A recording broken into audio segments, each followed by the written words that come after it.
Hello friends, welcome back to my YouTube channel चैम versus मैक में आपका स्वागत है। तो चलिए आज जो हम बात करने वाले हैं मौर्य वंश के बारे में, जिसका शासनकाल जो है 322 ईस्वी पूर्व से लेकर के 185 ईस्वी पूर्व तक रहा था। ठीक है, तो जो हिस्ट्री के लूसेंट के क्वेश्चन हैं उसके बारे में हम लोग सारे क्वेश्चन कंप्लीट करेंगे मौर्य काल के टाइम के। ठीक है, तो जिसमें पहला क्वेश्चन था कि चाणक्य का दूसरा नाम क्या था। तो चाणक्य का जो दूसरा नाम था वो विष्णुगुप्त था। ठीक है, ये आपको याद रखना है, विष्णुगुप्त जो था इनका दूसरा नाम था। ठीक है, निम्नलिखित में से किसकी तुलना मैकियावेली के प्रिंस से की जाती है।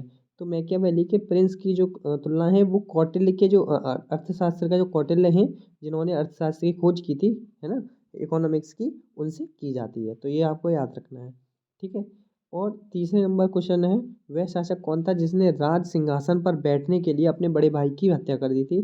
तो वो अशोक थे, जिन्होंने सिंहासन पर बैठने के लिए अपने बड़े भाई की हत्या कर दी थी।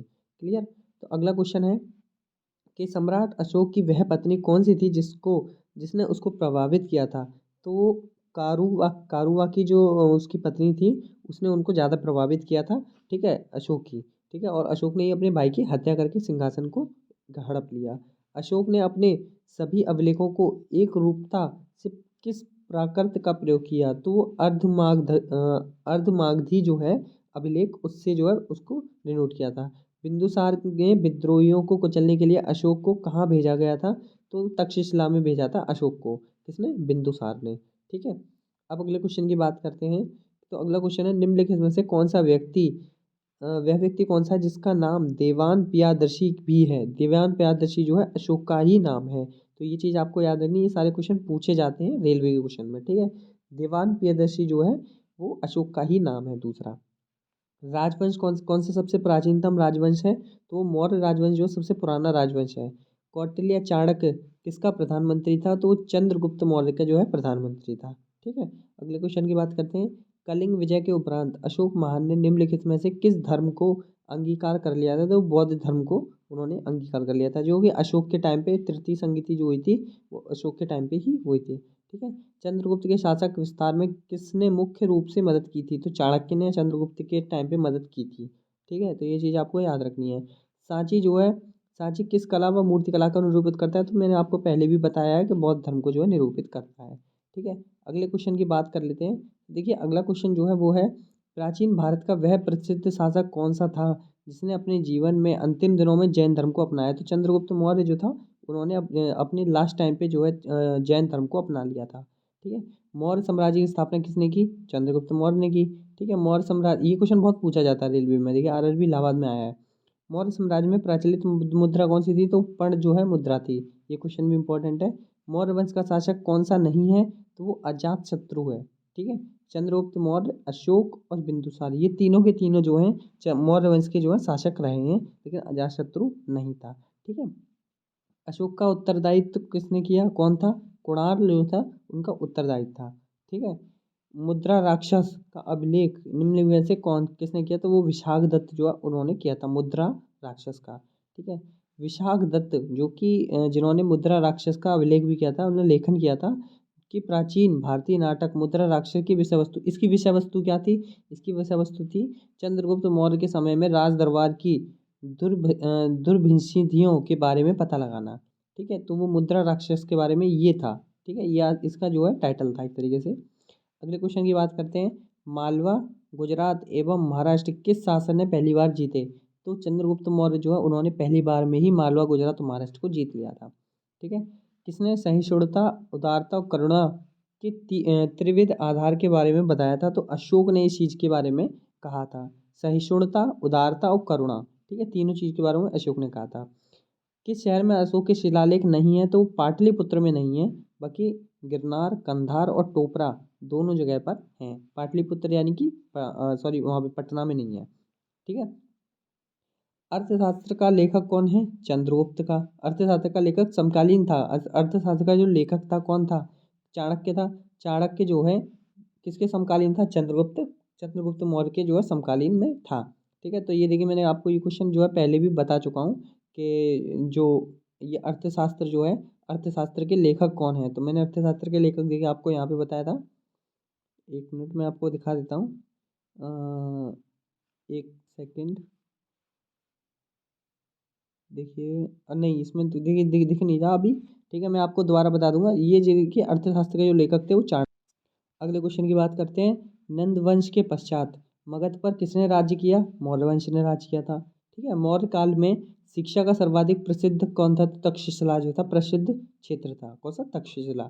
ठीक है, मेगास्थनीज की पुस्तक का नाम क्या है? तो इंडिका। ये आपको नॉर्मल पता होगा, ये तो बहुत ही ईजी क्वेश्चन है। ठीक है, बहुत बार आया भी है। किस ग्रंथ में चंद्रगुप्त मौर्य का विशिष्ट रूप से वर्णन किया गया है? तो वो विशाखदत्त जो है उसके बारे में चंद्रगुप्त मौर्य के बारे में बताया गया है। ठीक है, उस स्रोत जिसमें पाटलिपुत्र के प्रशासन का वर्णन उपलब्ध है वो कौन सी है? इंडिका। ठीक है, इंडिका यानी कि मेगास्थनीज के बारे में किस में है? पाटलिपुत्र के प्रशासन का वर्णन किस में है? इंडिका की बुक में। जिसने ये बुक किसने लिखी थी? मेगास्थनीज ने लिखी थी। ठीक है, तो ये चीज़ भी आपको याद रखनी है। अशोक के शिलालेख में प्रयुक्त भाषा कौन सी है? प्राकृत भाषा जो है अशोक के शिलालेखों में यूज की गई है। ठीक है, अगले क्वेश्चन की बात कर लेते हैं। तो अगला क्वेश्चन है, निम्नलिखित में से किस मौर्य राजा ने दक्कन पर विजय प्राप्त की थी? तो चंद्रगुप्त मौर्य ने जो है दक्कन पर विजय प्राप्त कर ली। मेगास्थनीज ने भारतीय समाज को कितनी श्रेणियों में विभाजित कर दिया? तो 7 श्रेणियों में उसने विभाजित कर दिया था, टोटल 7 में। ठीक है, मेगास्थनीज की बुक कौन सी है? मेगास्थनीज की बुक जो है वो है इंडिका। और इंडिका जो किसके बारे में बताती है? पाटलिपुत्र के बारे में बताती है। ठीक है, कौटिल्य के अर्थशास्त्र के किस पहलू पर प्रकाश डाला था? तो राजनीतिक नीतियों के बारे में उन्होंने पहले बताया था कौटिल्य ने। ठीक है, अगले क्वेश्चन की बात करते हैं। कौन सा क्षेत्र अशोक के साम्राज्य से सम्मिलित नहीं है? तो श्रीलंका जो है अशोक का साम्राज्य में नहीं शामिल था। अफगानिस्तान, बिहार और कलिंग तीनों थे। ठीक है, पाटलिपुत्र के किस शासक ने सर्वप्रथम अपनी राजधानी बनाई? तो चंद्रगुप्त मौर्य ने पाटलिपुत्र को अपनी सबसे पहली राजधानी बनाई थी। ठीक है, पाटलिपुत्र में स्थित चंद्रगुप्त का मुख्य महल मुख्यतः किसका बना था? लकड़ी का बना हुआ। तो सिंपल लकड़ी के ही बनते थे। ठीक है, बराबर जहानाबाद जिला की गुफाओं का उपयोग किसके आश्रय गृह के रूप में किया जाता है? आजीविकाओं के जो आश्रय मतलब आश्रय गृह जो होते हैं यानी कि आश्रम एक तरीके से होते हैं, उसके लिए यूज़ किया जाता है। उनकी जो गुफाएं हैं उनको। किस अभिलेख से यह साबित होता है कि चंद्रगुप्त का प्रभाव पश्चिमी भारत तक फैला हुआ था? तो ये देखिए, ये बहुत सही क्वेश्चन है। रुद्र दमन का जो जूनागढ़ अभिलेख है उससे ये पता चलता है कि जो हमारे चंद्रगुप्त मौर्य थे उनका जो प्रभाव था वो पश्चिमी भाग तक भी फैला हुआ था। कौन सा? रुद्रमन के जूनागढ़। ठीक है, केवल वह स्तंभ जिसमें अशोक ने स्वयं मगध का सम्राट बताया था तो वो कौन सा था? भाब्रू स्तंभ। भाब्रू स्तंभ जो है उसमें बताया था। ठीक है, अगले क्वेश्चन की बात करते हैं। तो देखिए ये क्वेश्चन जो है रेलवे के उसमें आया था एक में। ठीक है, ये मैंने आज ही देखा था एक जगह पे और प्रीवियस ईयर में रेलवे में भी आया है क्वेश्चन। तो जो चंद्रगुप्त है वो किससे मैच करता है? चंद्रगुप्त आपको पता है चंद्रगुप्त कौन है? सैंड्रोकोट्स। ठीक है, बिंदुसार, बिंदुसार के हैं अमित्र घात कहते हैं। ठीक है, अशोक को क्या कहते हैं? अशोक को प्रियदस्ती कहते हैं। और चाणक्य को क्या कहते हैं? विष्णुगुप्त कहते हैं। तो ये ऑप्शन नंबर 3 एकदम सही है। तो ये क्वेश्चन भी रिपीटेड है। ठीक है, अगले क्वेश्चन की बात करते हैं। प्रथम भारतीय साम्राज्य स्थापित किसने किया था? तो ये चंद्रगुप्त मौर्य ने किया था। ठीक है, अगले क्वेश्चन की बात करते हैं। उत्तरांचल में अशोक का एक शिलालेख कौन सा स्थित है? उत्तरांचल में। तो उत्तरांचल में जो अशोक का शिलालेख है वो कौन सा है? कालसी में। कहाँ पे स्थित है? कालसी में शिलालेख स्थित है। सांची का स्तूप किसने बनवाया था? तो अशोक ने बनवाया था सांची का स्तूप। ठीक है, गौतम बुद्ध ने नहीं, अशोक ने बनवाया था। ठीक है, अशोक के शिलालेखों को पढ़ने वाले प्रथम अंग्रेज कौन से थे? तो वो थे जेम्स प्रिंसेस। ठीक है, तो जेम्स प्रिंसेस जो है अशोक के शिलालेखों को पढ़ने वाले पहले भारतीय वो सॉरी पहले अंग्रेज जो है थे। ठीक है, अगले क्वेश्चन की बात करते हैं। तो अगला क्वेश्चन है हमारा कि एक मिनट। हाँ, कलिंग युद्ध की विजय तथा क्षत्रियों का वर्णन अशोक के किस शिलालेख में है? तो शिलालेख जो 13वां है। ठीक है, शिलालेख जो 13वां है उस शिलालेख में जो है कलिंग का युद्ध की विजय के बारे में बताया है। ठीक है, प्रसिद्ध यूनानी मेगास्थनी जो है किसके दरबार में आए थे? चंद्रगुप्त मौर्य के दरबार में आए थे। इनकी बुक का नाम इंडिका थी। इंडिका जो है पाटलिपुत्र के बारे में बताती है। चंद्रगुप्त ने सेल्यूकस को कब पराजित किया? सेल्यूकस को 305 ईस्वी पूर्व में पराजित किया था। ठीक है, अगले क्वेश्चन की बात करते हैं। कौन सा राजा जनता के संपर्क में रहता था? तो अशोक जो है जनता के संपर्क में रहता था। ठीक है, अशोक ने 261 ईस्वी पूर्व में कलिंग को जीतने के बाद क्या किया? तो उन्होंने क्या किया? भारी रक्तपात देखकर युद्ध की नीति को सदा के लिए त्याग दिया। ठीक है, तो कलिंग को जीतने के बाद उन्होंने युद्ध वगैरह सब त्याग दिया था। अगले क्वेश्चन की बात करते हैं। अशोक के अधिकांश अभिलेख किस भाषा में है? तो मैंने आपको बताया प्राकृत भाषा या ब्राह्मी लिपि जो होती है उस भाषा में स्थित है। ठीक है, किस ग्रंथ में चंद्रगुप्त मौर्य के लिए निम्न कुल शब्द प्रयोग किया गया था। तो मुद्रा राक्षस जो है, ब्रशल जो वर्ड है वो मुद्रा राक्षस के लिए यूज़ किया गया है। ठीक है। मौर्य नरेश के बारे में क्या कथन सही है? उन्होंने विकास किया था, किस चीज़ का विकास किया? तो उन्होंने संस्कृति, कला और सोने के सिक्के, संस्कृति, कला एवं साहित्य और प्रांतीय विभाजन और हिंदू कुश तक साम्राज्य, इन 3 चीज़ों के बारे में बताया था, विकास किया था। सोने के सिक्कों का विकास उन्होंने नहीं किया था। ठीक है। तो 1, 3 और 4 जो है ऑप्शन सही है एकदम। अशोक ने कलिंग को मौर्य साम्राज्य में जोड़ लिया था, सही बात है। ठीक है। अगला क्वेश्चन, अगला जो मतलब कथन है वह कलिंग दक्षिण भारत को आने वाले स्थलीय एवं समुद्र मार्गी लोगों को नियंत्रित करता था। तो सही बात है, ये भी एकदम सही है। ठीक है। तो दोनों स्टेटमेंट सही है, ए और बी दोनों दी हैं, आर जो है एक ही सही व्याख्या करता है, तो ये भी ठीक है। ठीक है। अशोक को जो शिलालेख रॉक एडिक्ट्स संगम राज्य के बारे में हमें बताते हैं, क्या बताते हैं? कि वो जो है कहाँ से हमेशा दूसरी रॉ में और 13वां, दूसरी रॉ के 13वां, मतलब एक रॉ ये है, दूसरी रॉ है, उसमें 13वें नंबर पे वो स्थित है। ठीक है। तो अशोक के जो शिलालेख हैं कितने? 13। ठीक है। अगले क्वेश्चन की बात करते हैं। अशोक के राजदेशों के अनुसार धार्मिक निष्ठा की अपेक्षा जनता की मदद से सामाजिक समस्या अधिक महत्वपूर्ण थी, तो ये भी सही है। उन्होंने धर्म संवर्ध के स्थान पर समता के विचारों का प्रसार किया था, ये भी सही है। तो ऑप्शन ए वाला सही हो जाएगा। ठीक है। अगले क्वेश्चन की बात करते हैं। निम्नलिखित में से किस राज्यादेश में अशोक के व्यक्तिगत नाम अशोक का उल्लेख मिलता है? तो वो मॉस्की भाषा जो है, राज्यादेश जो है वहाँ उनके बारे में पता चलता है। ठीक है। अगले क्वेश्चन की बात करते हैं। अगला क्वेश्चन है, कौन सा एक वक्तव्य अशोक के प्रसार स्तंभों के बारे में गलत है? तो ये देखिए, इन पर बढ़िया पॉलिश है, सही बात है। स्तंभों का सेफ्ट शुंडाकार है, ये भी सही है। वे अखंड हैं, ये भी सही है। वे स्थापत्य संरचना के भाग हैं, तो ये चीज़ हमारी गलत है। ठीक है। ये चीज़ आपको याद रखनी है। श्रीनगर की स्थापना किस मौर्य शासक ने की थी? तो श्रीनगर की अशोक ने की थी। ठीक है। उत्तरापथ किसको कहते हैं? उत्तरापथ तक्षशिला की राजधानी है। ठीक है। उसकी राजधानी तक्षशिला है। दक्षिणापथ की राजधानी क्या है? तो वो शृंगवरगिरी है। ठीक है। अवंती राष्ट्र की उज्जैनी है और पूर्वी प्रदेश यानी कि बिहार जिसको प्राची कहते हैं उसकी पाटलिपुत्र है। ठीक है। तो ये चीज़ भी आपको याद रखनी है। किस ग्रंथ में शूद्रों के लिए आर्य शब्द का प्रयोग किया? तो अर्थशास्त्र में शूद्रों के लिए आर्य शब्द का, ये मैं पहले ही बता चुका हूँ, उसका यूज़ किया गया था। अशोक ने अपने राज्याभिषेक के चौथे वर्ष में निग्रोध के प्रभाव से प्रभावित होकर किस बौद्ध धर्म की दीक्षा ली थी? तो उपगुप्त की जो है उन्होंने दीक्षा ली थी बौद्ध धर्म की। किसने पाटलिपुत्र को पोलियोब्रोथा कहा था? तो मेगास्थनीज ने कहा था, क्योंकि उन्होंने पाटलिपुत्र के बारे में इंडिका बुक में बताया था। मौर्य काल में एग्रोमोई किसे कहा जाता है? एग्रोमोई जो है हमारा सड़क निर्माण अधिकारी को कहा जाता है। ठीक है। जैसे जूनियर इंजीनियर अब कहा जाता है, जेई कहा जाता है जैसे। ठीक है। सिविल इंजीनियर जो होता है, ऐसे ही उनको एग्रोमोई कहा जाता था, जो सड़क निर्माण अधिकारी होते थे।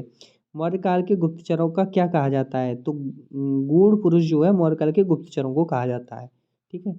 किस श्रीलंकाई शासक ने अपना आपको मौर्य सम्राट अशोक के आदेशों के अनुरूप ढालने की कोशिश की थी? तो तिस्त जो है उन्होंने मौर्य सम्राट अशोक के आदेशों के तरीके से चलने की कोशिश की थी। किस जैन ग्रंथ में चंद्रगुप्त मौर्य ने जैन धर्म को अपनाने का उल्लेख मिलता है? तो परिशिष्ट पर्वन जो है उसमें उनको चंद्रगुप्त मौर्य को जैन धर्म अपनाने का, यानी कि किसी भी धर्म को अपनाने का परिशिष्ट उसमें जो उल्लेख मिलता है। किस महीने में मौर्यों को राजकोषीय वर्ग यानी कि फिजिकल ईयर आरंभ होता है? तो वो आषाढ़ यानी कि जुलाई के महीने में होता था। जैसे अब होता है ना अप्रैल और मार्च और अप्रैल के महीने में, तो लेकिन उस टाइम पे जुलाई के टाइम पे फाइनेंशियल ईयर्स होती थी। ठीक है। निम्नलिखित में से किस दक्षिणी भारतीय जातियों का उल्लेख अशोक के शिलालेखों में किया गया है? तो देखिए, पहला चोल का भी उल्लेख किया गया है, पाणे का भी मतलब जो उल्लेख किया गया है, सत्यपुर का भी उल्लेख किया गया और केरल पुत्र का भी उपयोग किया है, लेकिन पल्लव और विष्णुकुंड का उपयोग नहीं किया गया। इन चीज़ों के बारे में नहीं बताया, इन जगहों के बारे में।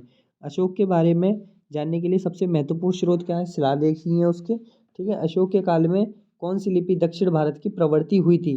तो वो जो ब्राह्मी लिपि है, ठीक है, ब्राह्मी लिपि या कह लीजिए प्राकृत भाषा जो है उनकी अशोक के टाइम की लिपि थी। ठीक है। अशोक के अभिलेख जो भारतीय उपमहाद्वीप के बाहर भी पाए जाते हैं, किस देश में है? तो अफगानिस्तान जो है उसके बाद उसमें उनके अभिलेख भी हैं। ठीक है। तो ये चीज़ भी आपको याद रखनी है। अगले क्वेश्चन की बात कर लेते हैं। तो अगला क्वेश्चन है, अत्यंत पॉलिश किए गए एकाश्म अशोक स्तंभ जिसमें पांडुरंजित वालुकाश्म एकल एकल टुकड़ों भी तक्षित किए गए हैं, उन्हें साधारणतः कहाँ खदानों के निकाला गया था? तो मिर्जापुर के समीप जो चुनार जगह है वहाँ से उसको निकाला गया था। ठीक है, तो ये चीज़ आपको याद रखनी है, ये क्वेश्चन सीडीएस में पूछा गया है। भारतीय लिखने की कला नहीं जानते, यह किसने बताया था? तो मेगस्थनीज ने अपनी बुक में इंडिका में बताया था। ठीक है, किस मौर्य सम्राट ने एक विदेशी राजा सीरिया के एंटोयोकस वन से अंजीर शराब और दार्शनिक को भारत भेजने का आग्रह किया था? तो बिंदुसार ने किया था। किससे? सीरिया के एंटोकोसस वन से। ठीक है, अशोक द्वारा कलिंग पर चढ़ाई करने की जानकारी के लिए कौन सा सबसे महत्वपूर्ण स्रोत है? 13वां वृद्ध शिलालेख, मैं आपको पहले ही बता चुका हूँ। ठीक है, बिंदुसार की मृत्यु के समय अशोक किस प्रांत का गवर्नर था? तो वो उज्जैन का था। ठीक है, अशोक जो है बिंदुसार की मृत्यु के टाइम पे था। किस शिलालेख में अशोक ने घोषणा की थी कि सारी प्रजा मेरी संतान है? तो प्रथम कलिंग जो शिलालेख है उसमें उन्होंने बताया था कि सारी प्रजा जो है मेरी संतान है। कौन सी घोषणा युद्ध और हिंसा के प्रति अशोक के आंतरिक दुख को स्पष्ट करता है? तो जो कलिंग का पृथक शिलालेख है, ठीक है, वही क्या बताता है? उनके आंतरिक दुख के बारे में बताता है, युद्ध और हिंसा के प्रति, और वही ये बताता है कि सारी संतान प्रजा जो है मेरी संतान है, वो भी यही बताता है। ठीक है, कि शिलालेख में अशोक की यह घोषणा थी कि किसी भी समय चाहे मैं खाता रहूं या रानी के साथ विश्राम करता रहूं या मैं अपने अंतशाला में रहूं, मैं जहाँ भी रहूं मेरे महामात्य मुझे सार्वजनिक कार्य के लिए संपर्क कर सकते हैं। तो वो छठे शिलालेख में बताया था कि मैं कुछ भी कर रहा हूँ तो मेरे जो काम करने वाले जो जितने भी मेरे अंडर वर्क करते हैं वो मुझसे कभी भी आके कुछ भी मतलब संपर्क कर सकते हैं, बता सकते हैं। ठीक है, निम्नलिखित में से कौन से अवरोही क्रम में मौर्य शासक के अधिकारियों के नाम बताता है? तो देखिए, प्रादेशिक, फिर आता है राजुक, फिर आता है युक्तक, तो ये उनके अधिकारी होते हैं। ठीक है, विष्टि क्या है? विष्टि जो है एक तरीके से बेगारी है। ठीक है, अगले क्वेश्चन की बात करते हैं। मौर्य काल में सीता से क्या तात्पर्य है? सीता, ये क्वेश्चन देखिए मतलब एक क्वेश्चन एक जगह पूछा गया था, सीता क्या चीज़ है? तो सीता जो राजकीय भूमि से प्राप्त आय है। क्या है? राजकीय भूमि जो होती है वहाँ से प्राप्त आय होती है। निम्नलिखित में से मौर्य काल का सबसे अच्छा नमूना कौन सा है? तो वो स्तंभ जो होते हैं मौर्य काल के लिए, वो जो है उसका सबसे अच्छा जो है स्रोत कह सकते हैं आप या नमूना कह सकते हैं। ठीक है, कहाँ से प्राप्त? अभिलेखों से। मौर्य में अकाल सूखा जैसी देवी प्रकोप के सम्राट के समय राज्य द्वारा राहत कार्य किए का वर्णन मिलता है। तो वो कौन सा टाइम था? महास्थान बांग्लादेश वाली जगह है जहाँ पर अकाल सूखा जैसी इन सभी प्राकृतिक प्रकोपों का वो होता था। ठीक है, अशोक ने श्रीलंका में बौद्ध धर्म का प्रचार किसके द्वारा भेजा? महेंद्र और संघमित्र के द्वारा, इन दोनों को भेज के किया था प्रचार। ठीक है, अशोक ने पाकिस्तान के जो दो जगह हैं मनसेरा और शाहबाजगढ़ी से प्राप्त वृहत शिलालेख में किस लिपि का प्रयोग किया गया था? तो खरोष्ठी लिपि का उन्होंने प्रयोग किया था। ठीक है, पाकिस्तान वाले में। वैसे उन्होंने कौन सी लिपि का? ब्राह्मी लिपि का यूज़ किया था। ठीक है, ब्राह्मी लिपि का। अगले क्वेश्चन की बात करें, कहाँ से अशोक के द्विभाषाई ग्रीक और आरामाइक अभिलेख प्राप्त हुए हैं? तो वो शरएकुना या कंधार से प्राप्त हुए हैं। ठीक है, तो ये चीज़ आपको याद रखनी है। अगले क्वेश्चन की बात करते हैं कि कौटिल्य द्वारा रचित अर्थशास्त्र में कितने अधिकारियों में विभाजित किया था? तो 15 अधिकारियों में उन्होंने विभाजित किया था। अर्थशास्त्र में उल्लेखित शतपांग में शामिल थे कौन कौन शामिल थे? राजा, क्षेत्र, प्रशासन और कोश। ठीक है, ये चारों चीज़ें शामिल थी। अशोक का समकालीन तुर्मे कहाँ का राजा था? तुर्मे जो है हमारा मिस्र का राजा था। ठीक है, ये चीज़ आपको याद रखना है, पहले भी बता चुका हूँ। तुर्मे जो कहाँ का राजा था? मिस्र का। किसके शासक काल में डीमैक्स भारत आया था या डायरमैक्स जो है भारत आया था? तो बिंदुसार के शासक काल में आया था। निम्नलिखित अभिलेखों में किसके अशोक का नामोल्लेख हुआ है? तो गुर्जरा में जो है अशोक का नामोल्लेख हुआ है। ठीक है, बौद्ध ग्रंथ जो है उस बौद्ध ग्रंथ में सम्राट अशोक का विवरण शामिल है? तो वो महावंश में शामिल है। किसमें? महावंश में। विनय पिटक, अभिधम पिटक या शुद्ध पिटक, इनमें नहीं है इनका वर्णन। ठीक है, सबसे लास्ट क्वेश्चन की बात करते हैं। निम्नलिखित में से किस उदारदार मूर्ति शिल्प शिलालेख अशोक के प्रसर रूप चरित्र के राणियों अशोक उल्लेखित है? राजा अशोक के बारे में बताता है, तो वो कौन बताता है? वो है हमारा कौन सा, ये क्या नाम है इसका, ये जो है कंगन हल्ली जो है वो जो है राजा अशोक के बारे में बताता है। ठीक है, उसकी मूर्ति शिल्प के बारे में लिखे। ठीक है, तो अगर ये सारे क्वेश्चन आपको अच्छे लगे हों तो चैनल को सब्सक्राइब कर दें। ऐसे ही मैं आपके लिए डेली एक टॉपिक जो है लूसेंट का उठा के उनके क्वेश्चन करवा दिया करूँगा, ताकि आपका एक रिवीजन, शॉर्ट रिवीजन तरीके से जल्दी जल्दी होता है। ठीक है, अगर ये आपको वीडियो अच्छी लगी हो तो चैनल को सब्सक्राइब कर दें, वीडियो को लाइक करें। Thank you.